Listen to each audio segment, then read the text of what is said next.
बहुत वक्त पहले की बात है। सजनपुर गांव में एक बहुत ही मेहनती किसान रहता था। इसके पास एक बड़ी समझदार बकरी, एक मेहनती गधा भी था। किसान अपने दोनों जानवरों का खूब ख्याल रखता और इन्हें किसी चीज की कमी नहीं होने देता था।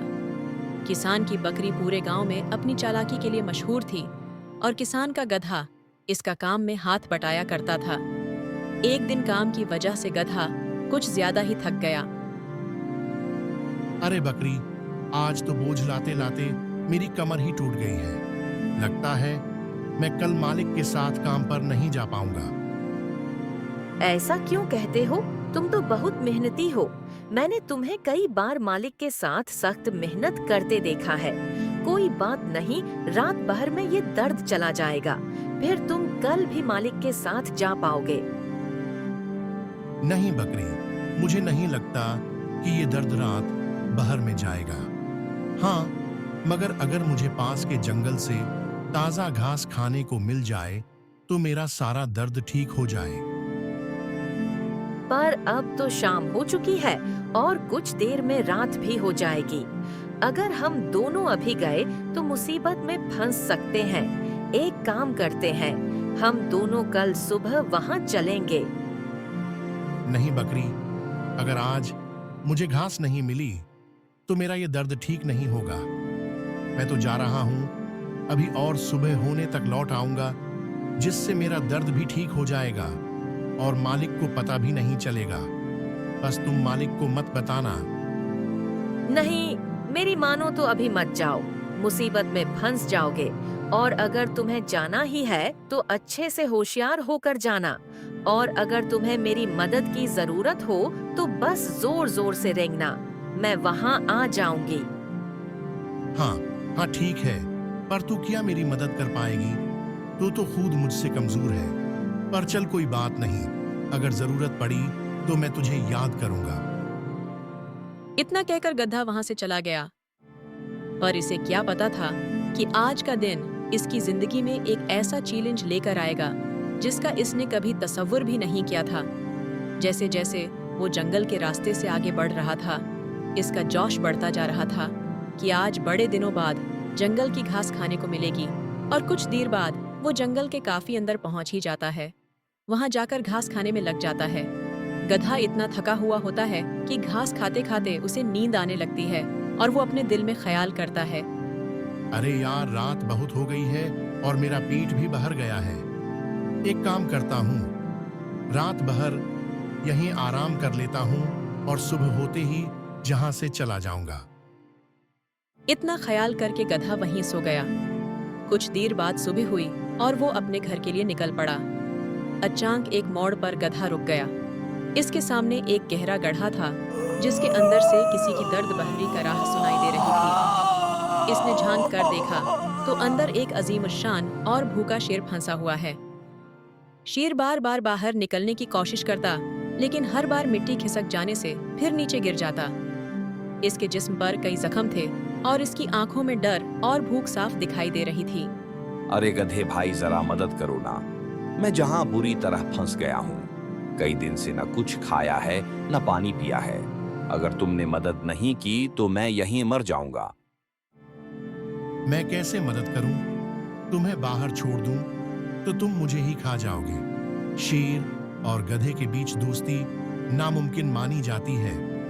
मुझे मुआफ करो, मैं तो चला यहां से।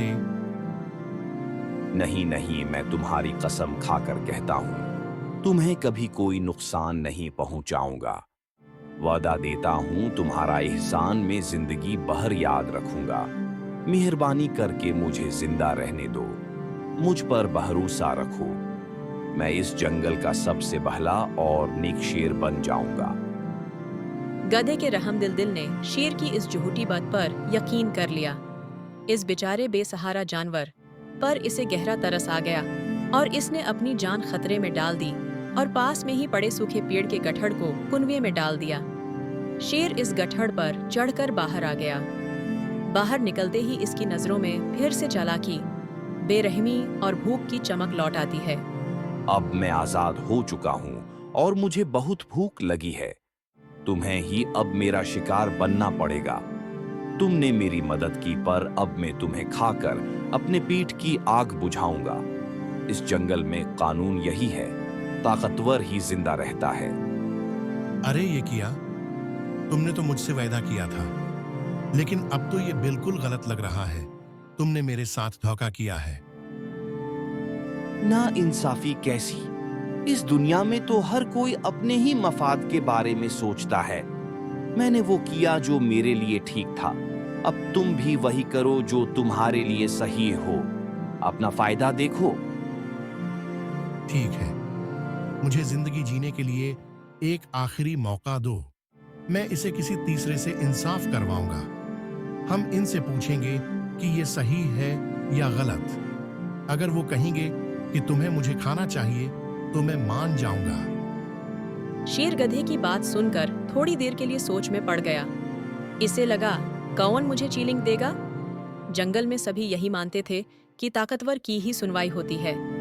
शेर को अपनी जीत पर पूरा भरोसा था। आखिरकार इसने हामी बहर दी और दोनों आगे बढ़े। गधे के दिल में अब भी एक छोटी सी उम्मीद बची हुई थी। दोनों जंगल की राहों पर बढ़ते रहे, लेकिन गधे के दिल में गहरा डर और मायूसी बनी हुई थी। सबसे पहले गधे की नजर एक बूढ़े हाथी पर पड़ी। गधा उसके पास गया और अपने दुख भरे दिल की पूरी कहानी सुनाने लगा। हाथी बाबा, आप तो इतने बरसों से जहां रहते हैं और इस दुनिया की हर बात देख चुके हैं। मेहरबानी फरमाकर इंसाफ कीजिए। मैंने इस शीर की हिफाजत की, पर अब यही शीर मुझ पर ही टूट पड़ा है। क्या ये सही है? अरे गधे, तुम क्या बोल रहे हो? जब मैं जवान और चालाक था, तब सभी जानवर मेरी बातें मानते थे। लेकिन अब जब मैं बूढ़ा और कमजोर हो गया हूं, लोग मेरी नाकदरी करते हैं। यही इस जंगल का सच है। किसी का बहला करने का नतीजा अक्सर धोखा ही मिलता है। शेर की बातें बिल्कुल सही हैं। ये जंगल और दुनिया का कानून है।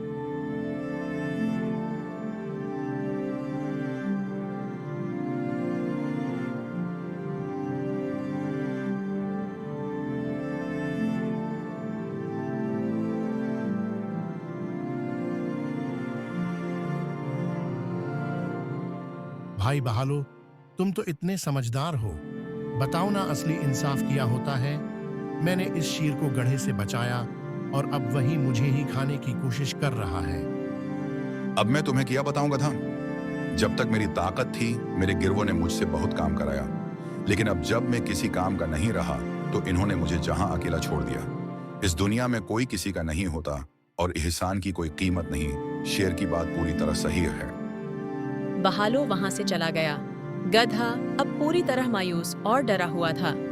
तभी इसे अपनी दोस्त बकरी की याद आई और इसने शेर से कहा, महाराज, आप बिल्कुल सही थे। आपको मेरा शिकार करने का पूरा हक है, पर मरने से पहले क्या आप मेरी आखिरी ख्वाहिश पूरी नहीं करेंगे? मैं बस एक आखिरी बार रेंगना चाहता हूं, ताकि गांव के बाकी गुधों को पता चल सके कि मैं जंगल के राजा के काम आया हूं।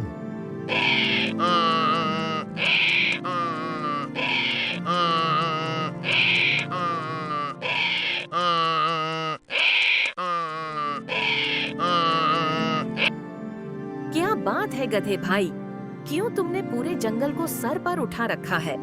अरे लगता है तुम्हें तो आज जंगल के राजा के काम आने की खुशकिस्मती हासिल हुई है। गधे ने बकरी को पूरी कहानी बताई।